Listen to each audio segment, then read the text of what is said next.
Саламатсыздарбы? Бүгүн бизде конокто Эсенбай Нурушев, белгилүү журналист, коомдук ишмер. Рахмат студияга келгениңиз үчүн. Рахмат. Мына жакында бийлик биздин өкмөт жарыялады 6 айда, үстүбүздөгү жылдын 6 айында дүң өндүрүм, ички дүң өндүрүм 6,3%га көтөрүлүптүр деп. Мүмкүн бу ушунча нерсе? Андай болсо биз баарыбыз коммунизм болуп кетет эле го. Эми бул мындай да.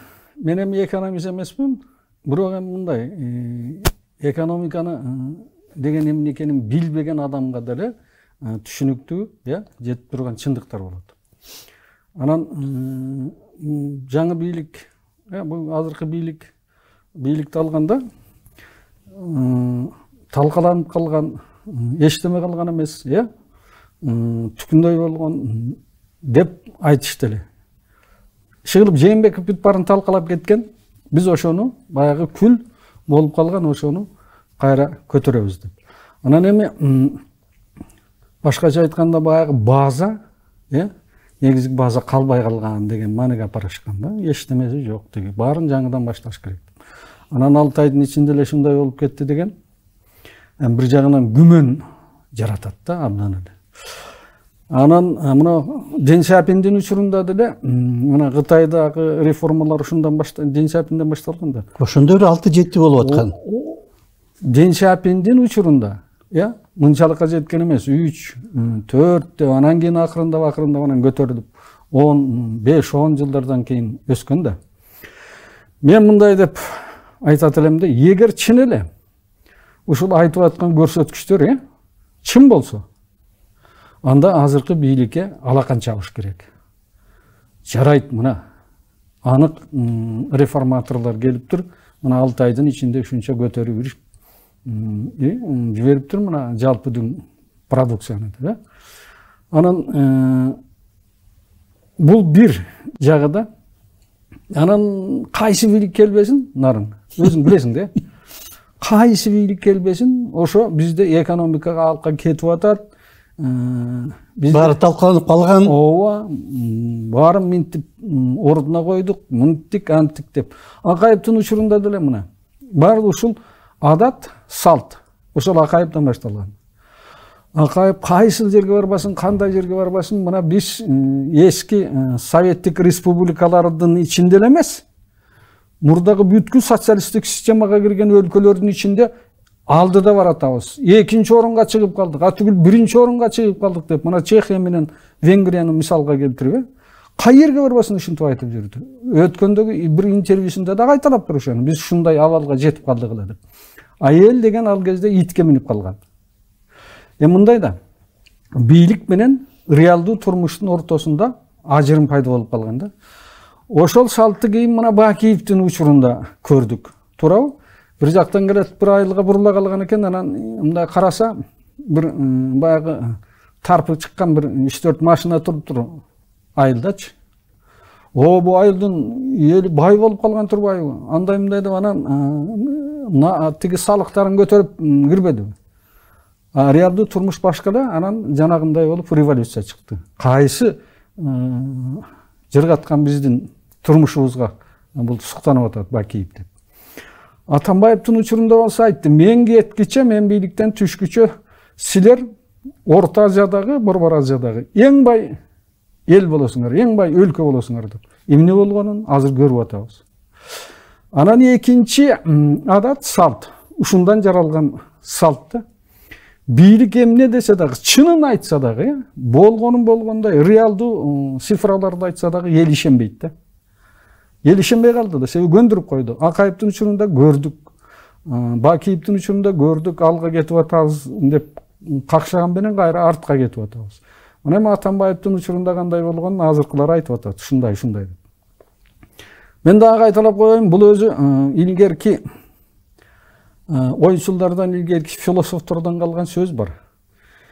Эгер өкмөттө жалган айтпаса, элди башкара албайт деп. Жалган мындай цифралар менен манипуляциялар кылуу, бул бүткүл бийликтин бир өзүнчө бир калкты башкаруунун каражаты да. Башкаларды коелу, мына Байденди алайлычы. Америкада бензин кризис болуп атат, төмөн кымбаттап атат деп эл чуулдап атса, чыгып алып айтып атат, мунун баарын жасаган могу Путин деп. Менден эмес, могу Путинден көргүлө муну деп. Эми айласы жок, кээ бир санкцияларды жеңилдетип атабыз дейт. Бул мына Россияга деле тиешелүү. Россияда деле акыбал міне тиги майкөл сүткөл болуп кеткен жок да, начар болот. Аябай бузулду, аябай түшүп атат. Ошонусуна карабай айтып атпайбы? Биз мына санкцияларга карабай, дагы эле мындай болдук, анан жеңип атабыз, андай мындай деп. Ошонун бир түрү го деп ойлоп коем да кээде. Экинчи жагынан жанагы эмелерди киргизип атпайбы? Кассаларды, касса аппараттарын. Ошону киргизгенден албетте эмелер жанагы чогулат көбүрөөк, тиги салыктар, башка төлөмдөр. Ошол чогулган акчаны дүң өндүрүм өстү деген сыяктуу кылып көрсөтүшү мүмкүн. Эми мындай шифрларды менен манипуляция кылыш абдан оңой да, илгертен келаткан неме бар. Баягы не бар го? Биринчи эмнедечи эле статистика эң акырын. Калп болот, чоң калп болот, андан кийин анан статистика болот деп. Эми ошо да, ошондой сыяктуу бирдеме да, буларды колдонуп манипуляция кылбаса бийлик болбой калат. Дайым кайсыл учурда болбосун бардыгын жасайт. Айтып атпайм, мына америкалыктар деле жасап атат. Бардык учурда ушундай болгон. Бир гана нерсе, мен бир мисалды айта кетейин. Мына Леканы Ючу ушул өзүнүн чиновниктеринен, бардык эмнелеринен талап кылган экен. Өлүп баратсаңар дагы эл менен неткенде чындыкты айткыла деп. Чындыкты айткыла. Биринчиден кийин элдин алдында кызарып калбаганга силерге жардам берет. Экинчиден эл реалдуу турмушка, реалдуу чындыкка көнөт деп. Анан эми көп жерде эле азыр шуулдатып эле жалган айтып атпайм. Мына Евросоюздун лидерлерин карап көрсөң, угуп отурсаң сөздөрүн. Буларды карасаң, булар коммунизмде жашап атат. Бүт эчтемеси болгон эмес. Баленин баарын өздөрү баштап койду. Эми бул дүйнөлүк рынок деген дагы неме да, бул канча кылымдап түзүлүп калган структура да. Туурабы? Көп акырындап көп өлкөлөрдү өзүнө камтып, ошолор аркылуу бири-бирине өткөрүп, ошо менен күн көрүп келаткан учур эле да.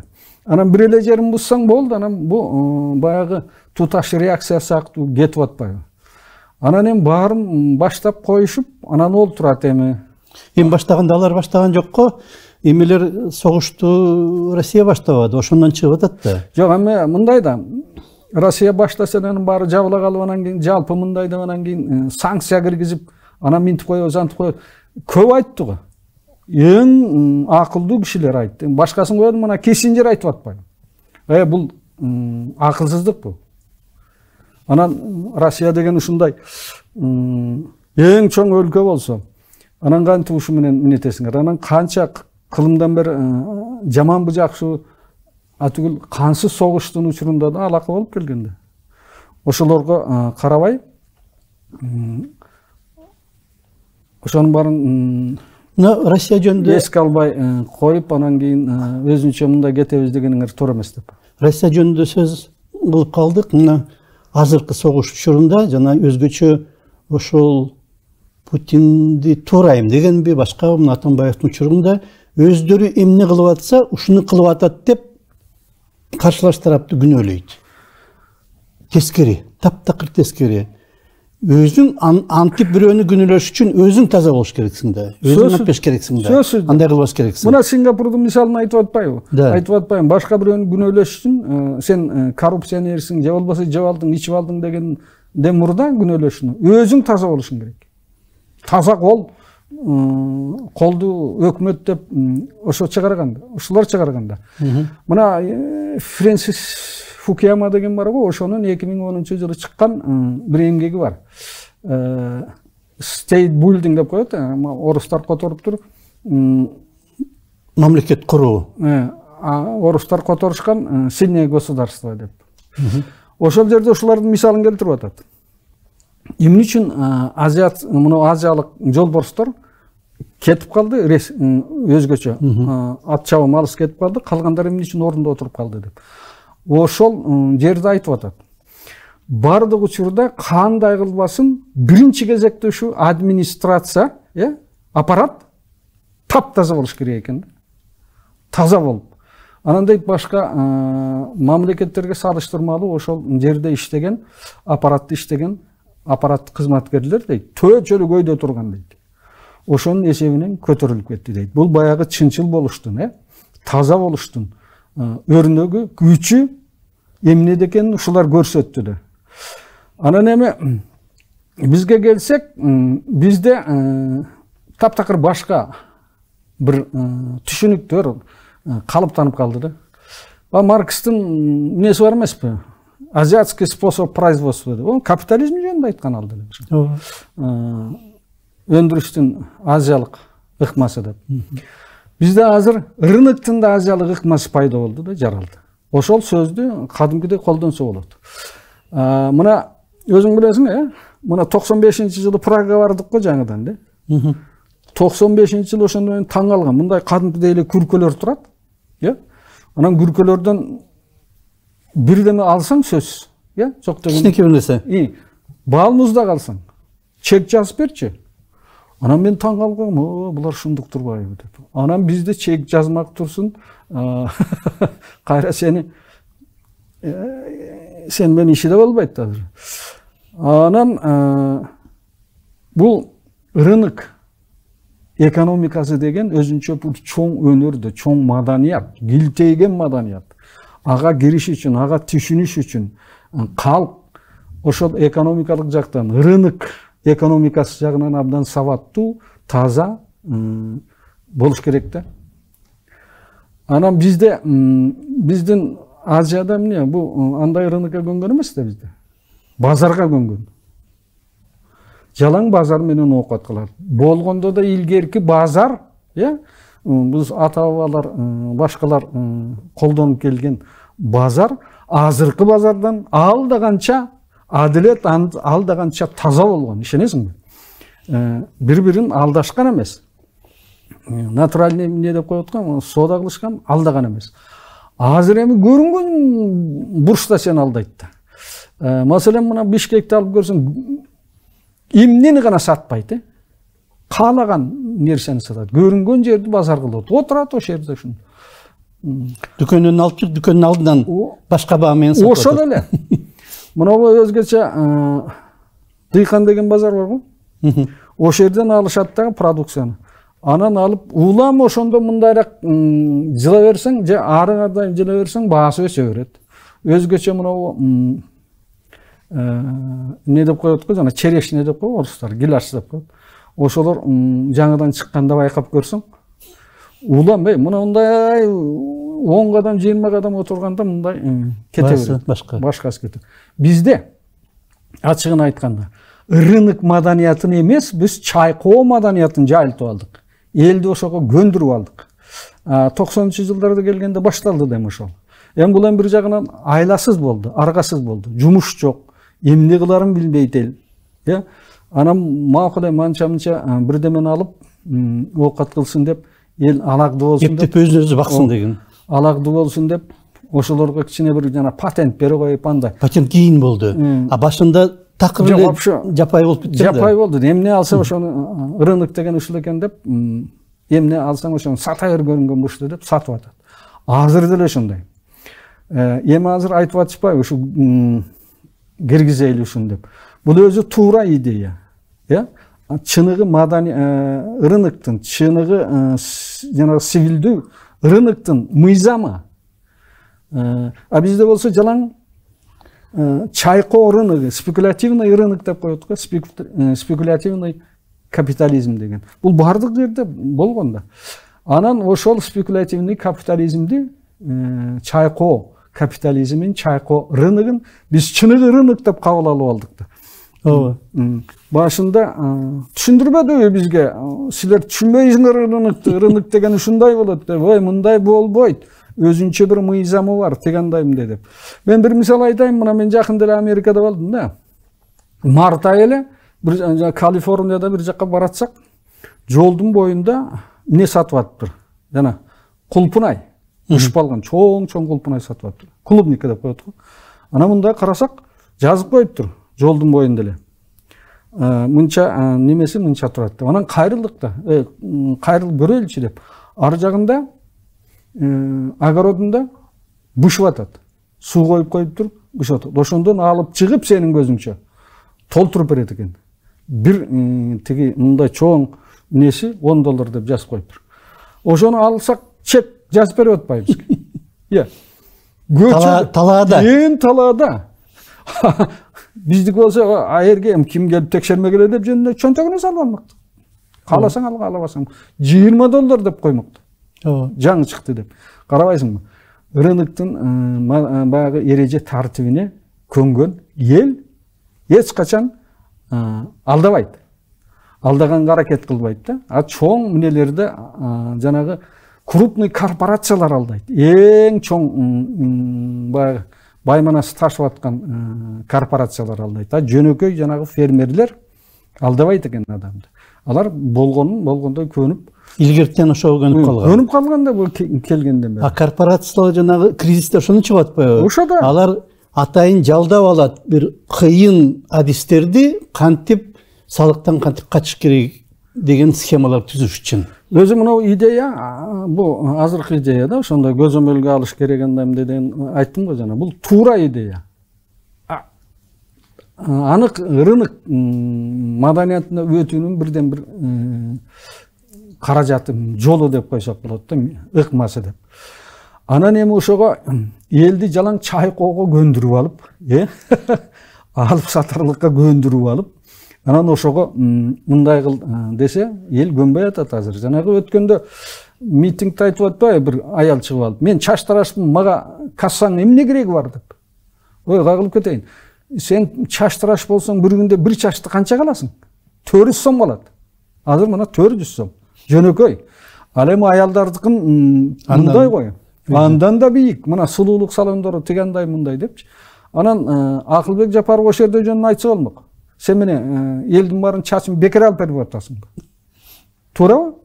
Менде мынчалык киши иштейт деп, 2 киши иштейби, 1 киши иштейби? Сен акча таап атасың да. Элден алып атасың да.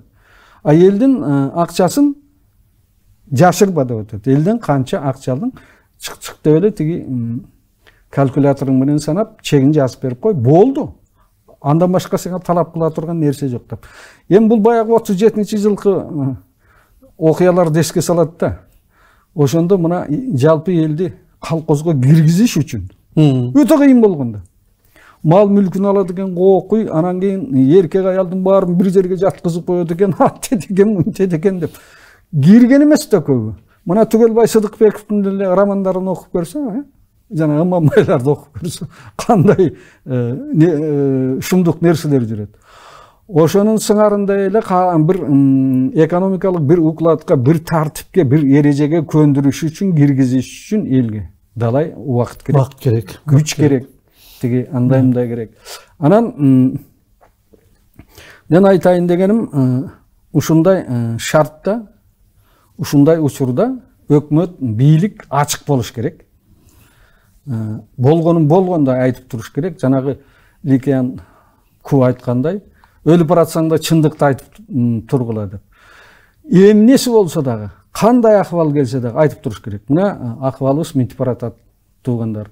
Муну мындай кылбасак болбой калды, эртең антип кетет экен, мынтип кетет экен деп. Анан бизде ошо Акаевден баштап эле жалаң өсүп баратабыз, алдыга кетип атабыз деп. Анан эми ойлойсуң да, бул башка жактагылар кантип карайт экен бизге депчи.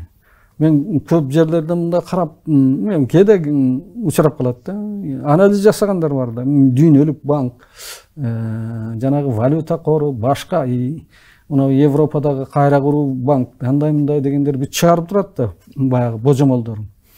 Ошолорун карасак, бизден кийин көрүндө эле Тажикстан турат экен. Кээде биздин алдыда, кээде алдыга чыгып кетет экен, жакырлык жагынан да, тигимден. Анан эң алдыга кеткен мынау баягы ар бир жана себини алып эсептегенде тиги кирешенин өлчөмү боюнча мына Прибалтикадагы өлкөлөр экен, Балтика боюндагы өлкөлөр.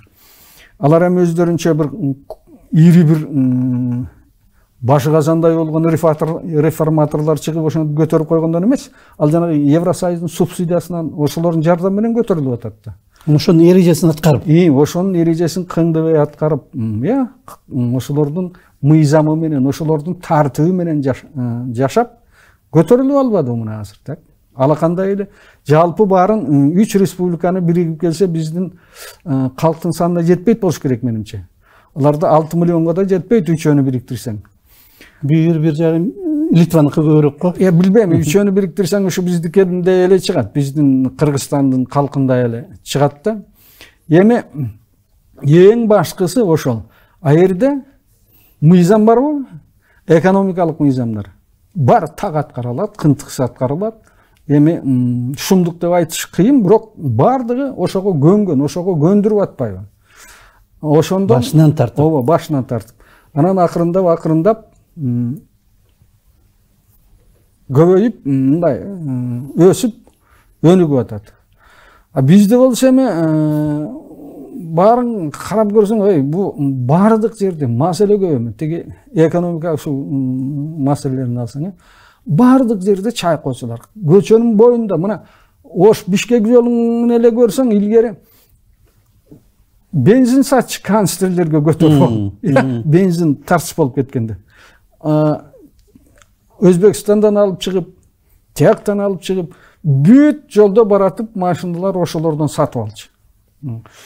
Эми бу алдагы турмуштун баягы жетишпегендигинен болуп атпайбы. А кийин чек араны жаап койдулар, тыйылып калды.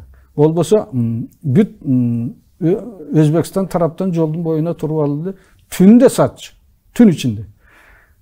Каяктан алып келдиңиз? Мына жактан алып келдим ушу деп, анан кийин Каримовду тилдеп коюп сата берчү сага. Азыр деле ушундай. Өзбекстандан башка жактан көп маселелер, мына семент маселен, курулуш материалдарын көп ошол жактан алып чыгышат, Анан ал сага чек жазып бербейт да. Сүйлөшөсүң барып, мынчадан деп. Акчасын бересиң, мынчагап, машинага жүктөп алып кете бересиң. Карабайсыңбы? Эми азыркы өкмөттүн баягы жүргүзүп аткан кээ бир туура саясаты бар. Туура кадамдары, көп нерселери, идеялары, нелери туура. Бирок ошонун маселе бир идеяны пландык койгондо эмес, аны ишке ашырганда, да, кантип ашырасың? Ошол процессте, ошол жүрүмдө жаңылат экен да. Негизги жаңылыктар, негизги каталыктар ошондо кетет. А идеяны, жакшы ойлорду, жакшы пландарды айтып коюш, ал бир маселе. Ошону кантип ыраттуу турда аткарыш керек, элди кантип көндүрүш керек, элдин макулдугун кантип алыш керек. Маселе бардыгы келип неткенде ошого айланып келип атат. Мен бир немени туура көрдүм. Мына Садыр Жапаров генеральный прокурорун баш кылып, ген прокурорду баш кылып, жанагы мындай айыл эл менен жерди кыдыртып жолугуп келгиле дебеди. Туп-туура да. Барып көрсүн, өз кулагы менен, өз көзү менен угуп, кайсы бир жерлерде түзел айтып атыптыр го, силер мындайсыңар, андайсыңар деп. Ошо угуп көрсүн. Анан берде Бишкекте отуруп алып, анан калемдин учу менен нете бербестен. Коммунизм, компартиянын учурунда ушундай болчу да. Бүт баарын кубалачы. Барып эл менен акылдашкыла, көргүлө, жыйындарды өткөргүлө. Ошондой жыйындарды өткөрүп, талкуулап турсун. Бул жерде жыйын өткөрөт десе, оппозициянын дана 1-2 граждан жарандык коомдун өкүлдөрүн чогултуп алды, кыжы боло бергенде эч пайда жок. Элге барсын. Ал жерде тайманбай айта турган, реалдуу фактын айта турган адамдар бар. Укту, көрдү, менимче сабак болуш керек. Ушул дагы кандай болуп кетсе дагы, өлүп баратсаңар дагы калп айтпагыла, чындык менен эметкиле деген жанагы жолборстор болбоду, азиялык жолборстор деген. Ошол нерсе анан ага кошумча мыйзамдарды так аткарып, бузбай, ошондо көтөрүлөт. Эгерде мыйзамга бирди жазып коюп кагазга, турмушта башканы жазса албайт. Болбойт да. Мына илгертен келаткан нерсе да, нарын. Акыйкат, адилеттик, чындык деп бар эле чыркырай берет. Туурабы? Бирок аны ишке ашырыш, ал эмне экенин түшүнүш эң кыйын. Анан жаңырыштыктын баары ошондон кеткенде. Болбосо бул эски идеялар да там замандан бери адамзат пайда болгондон бери ушундай адилет заман болсо түкүнчөк деп келатат. Эңсепчи, бирок эчтемеге жетпей атат. Адамзат дагы эле. Азыр мына чоң-чоң илимпоздор айтып атпайбы? Мүмкүн мына өзгөчө мына Украинадагы кризистен анан бири-бирин жанагы атомдук бомба менен кыйрап салабыз, антып салабыз дегендечи. Мүмкүн дейт. Адамзат, азыркы адамзат өлөрүнө жакындап калды деп. Кичинекей бир кызыкчылыгың үчүн, жалпы бир бүт адамзатты садага чаап жибериш, бул жиндинин гана колунан келет. Акыл эстүү адам эч качан андайга барбайт да. Илгери эми баягы согуштардын кезинде мындай нерселер жок кезде жалпы калкы, аскери канчалык көп болсо, ошо менен жайып алып кирип анан азыркы согуш, азыркыдай мындай согуш. Бул бир-эки өлкөнүн эле тагдырын чече турган нерсе эмес, жалпы адамзаттын тагдырын чечип кое турган, кырып сала турган нерсе да. Анан ошого карабастан азыр бири-бирин коркутуп атышат. Биз минтип беребиз, анан кызын десеңер муну колдонуп салабыз, андайм. Ошол могул ойдо жок болуш керек да. Ойго ошо келбеш керек. Мына ошону карап туруп ойлойсуң да, бу экономика деген мындай эле калып калат экен. Ошолорду карап отурсаң, бул эмне болуп кетет заман деп. Анан калп айтып атпайбы? Кадимки эле калды. Биз кол салган жокпуз деп. Бар калп айтып атпайбы? Же болбосо башка арга калбай алды деп калп айтып атат. НАТО айтат, биз баштаган жокпуз, орустар баштады деп. А булар болсо НАТО бизге жакындап кирип келгенден улам ушундай кадамга аргасыз барыпты. Өкөтөн кып-кызылдай жалган да, жөн эле муна сатапса болот эле да. Илгери минттиңер эле, мындай кылдыңар эле. Өзү чынында мурунку муунда табылган чындыктарды, акыйкаттыкты кийинки муу майкандап салат экен. Майкан чыгарып салат экен. Себеби алар ойлойт экен да, биз мындан да ашабыз, мындан да жаңы чындыкты ачабыз деп. Эч ким чындыкты ачкан жок, бири-бири менен жакалашып, дагы эле бири-бирин коркутуп келатышат да. Эгер тиги эмнелер бар да, жанагы интеллектуалдар, чоң интеллектуалдар бар да, мына Арман Фараши деген мына Францияда бир интеллектуал бар. 2019-жылы бир китеп чыгарды, ошондо айтып атпайбы? Бул дүйнөнү жалаң кемпайлар, кретиндер ээлеп алды дейт. Аларга каршы күрөшө турган күч калбады дейт. Алардын бийлиги, жердин тартуу күчүндөй эле күчкө ээ болуп калды дейт. Калкты кретинизм дейт, калкты каркап каттап калды. Саясатка жетти дейт. Эмнеге жетти? Бүттү дейт. Биз утулдук. Канча-мынча ойлонгон адамдар. Эми ушул кемпайлардын бийлигин моюндагандан башка бизге арга калбады деп. Мына карап көрсөң дүйнөдө азыр ошондой. Бир жакшы баягы дүйнөлүк экинчи дүйнөлүк согуш учурундагы Черчилл, Рузвельт сыяктуу же башка ушундай бир акылдуу лидерлер чыкпай атат да. Келсең эле баары популизм болуп кетти. Популизм да, бүт эле популизм. Анан минтебиз, антебиз деп. Анан жанагы мен дагы бир жолу кайталап коеюн, өткөндө да айттым эле, ушуга байланыштуу жана какистократия деген термин жаралды. Какистос деген бул өзүнө өпчап жеткен билими, акылы бар адамдар, биз силерден эмнебиз кем деп, биз көппүз деп бийликти басып алып, бардыгын эле ушу бул дүйнө биз үчүн жаралган, себеби биз көппүз, силер былдырап мынтип отурасыңар, баарын бурмалап отурасыңар деп бийликти басып алып. Демократиянын бир майпарлыгы дал ушунда да, дал ушунда. Себеби көпчүлүккө баш ийиш керек да, азчылык. Айла жок, көпчүлүккө.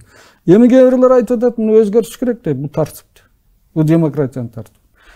Негизинен дейт, вообще жанагы Руссонун да сөзү бар го, бул табиятка карама каршы келет дейт. Жалаң көкмээлер, көпчүлүк акылдууларды башкарат деген каерде болду? Бул табиятка таптакыр туура келбейт. Тескерисинче акылы бар азчылык ошол көпчүлүктү башкарыш керек. Биздин убактыбыз да бүтүп калыптыр. Негизги маселе ошол демократия курабыз деп, бирок демократиялык ыкмаларды демократиянын өзүнө каршы пайдаланып жибергенден да. Ой, демократия дегенди биз түшүнгөн эмес жокпуз да. Түшүнө албай атпайбызбы азыр деле. Так, туурабы? Рынок, базар, рыночный капитализм дегенди деле түшүнө албаймын, ушундай кебетеге келбедикпи? Ал эмес мына социализм дегенди түшүнгөн эмеспиз. Марксти окусаң таптакыр башка, бизде курулган, бизде айткан баягы башка идеология. Бирок Марксти тугулуп көтөрүп алган. Марксти тугулуп көтөрүп алган. Бирдеме десе Маркс айтканда, Маркста андайлар жок экен. Жок да. Эми бурмалаганда Маркс өзү айткан экен, көз түрүсүндө эле. Жанагы Плеханов, анан башкалар кат жазганда, великий учитель андай мындай, ушу сиздин илимиңизди ушундай бир идеологияга айлантабыз дегенде ал каршы чыккан экен. Я знаю только одного деп айтыптыр да, что я не марксист деп. Мен марксист эмесмин деп. Бир гана ушул нерсени билем деп. Карабайсыңбы? Эми ушинтип кичинекей бир идеядан тескери идея чыгарып, анан анын арты бу жаман, эми кээ бирлер айтат, мындай арты топон сууга алып келет деп. Дагы бир топон суу болот адамзатка депчи. Мүмкүн. Эми ким билет, аны бирок кээде мындай ойлонуп отуруп, ушулардыкы чын эле туура чыгып калабы деп коркосун. Рахмат сизге. Убактыбыз да бүтүп калыптыр. Бизде конокто Эсенбай Нурушев болду, белгилүү журналист жана коомдук ишмер. Рахмат сизге. Сизге да рахмат. Саламатта калыңыздар.